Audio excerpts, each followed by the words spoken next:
और इस वक्त की बड़ी खबर, महागठबंधन में सीट शेयरिंग का फॉर्मूला लगभग तय हो गया है। 1 से 2 दिन में इसकी घोषणा हो सकती है। तेजस्वी यादव के साथ गठबंधन में शामिल सभी पार्टी के बड़े नेता घोषणा के वक्त मौजूद रहेंगे। सूत्रों से यह बड़ी खबर मिल रही, आरजेडी 137 सीट पर चुनाव लड़ सकती है, वहीं वीआईपी को 18 सीट मिल सकती हैं। कांग्रेस के खाते में 54 सीट जा सकती हैं।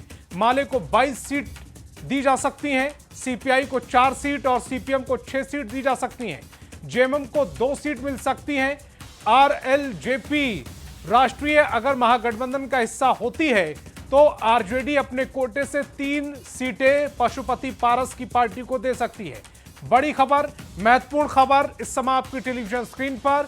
महागठबंधन में सीट शेयरिंग का फॉर्मूला लगभग तय हो चुका है।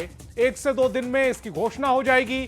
तेजस्वी यादव के साथ गठबंधन में शामिल सभी पार्टियों के बड़े नेता घोषणा के वक्त मौजूद रहेंगे। सूत्रों के हवाले से यह बड़ी खबर मिल रही, आरजेडी 137 सीटों पर चुनाव लड़ सकती है। वीआईपी को 18 सीटें दी जा सकती हैं। कांग्रेस के हिस्से में 54 सीटें आ सकती हैं।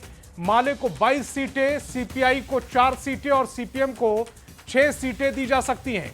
जेएमएम को 2 सीटें दी जा सकती हैं।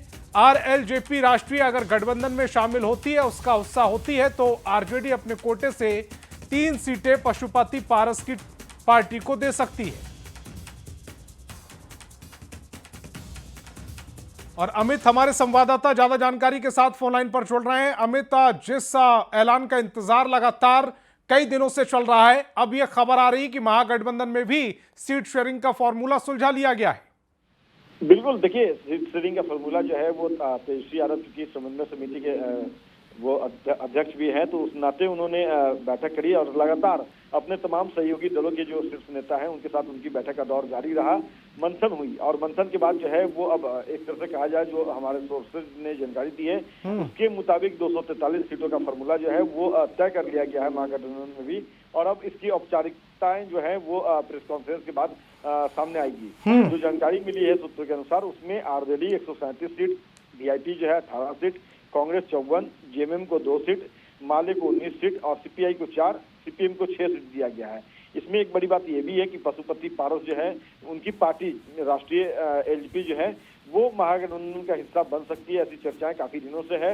हालांकि आधिकारिक तौर पर अब तक कुछ तस्वीरें साफ नहीं हुई है, लेकिन जो सोर्स बता रहे हैं कि अगर वो महागठबंधन का हिस्सा बनते हैं तो उनकी पार्टी को 3 सीट दिया जाएगा। इसमें एक बड़ी खबर यह भी है कि जो पशुपति पारस के सबसे मजबूत हाथ हैं, उनकी पार्टी का जो स्तंभ है सूरजभान सिंह, वो अपनी पत्नी और भाई के साथ कल आरजेडी में वो सदस्यता ग्रहण करेंगे। तेजस्वी यादव के हाथों वो सदस्यता ग्रहण करेंगे। तो कहीं न कहीं कह सकते हैं कि पशुपति पारस के पास अब आगे कोई और रास्ता नहीं बचता कि वो महागठबंधन के या तो साथ में आ जाए या फिर अपनी पार्टी का वो विलय कर ले। हालांकि पशुपति पारस जो है वो लगातार इस बात से इनकार कर रहे हैं कि वो अपनी पार्टी का विलय आरजेडी में करेंगे।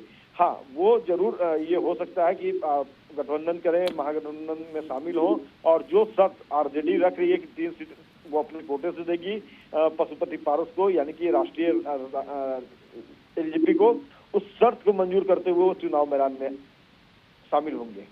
अमित, इस तमाम जानकारी के लिए आपका बहुत बहुत शुक्रिया।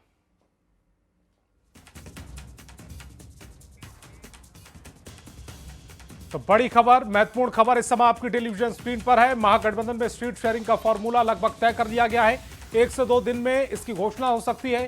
तेजस्वी यादव के साथ महागठबंधन में शामिल सभी पार्टी के बड़े नेता घोषणा के वक्त यहां पर मौजूद रहेंगे। सूत्रों के हवाले से जो खबर मिल रही है उसके मुताबिक आरजेडी 137 सीटों पर चुनाव लड़ सकती है। वीआईपी को 18 सीट मिल सकती है। कांग्रेस को 54 सीट मिल सकती है।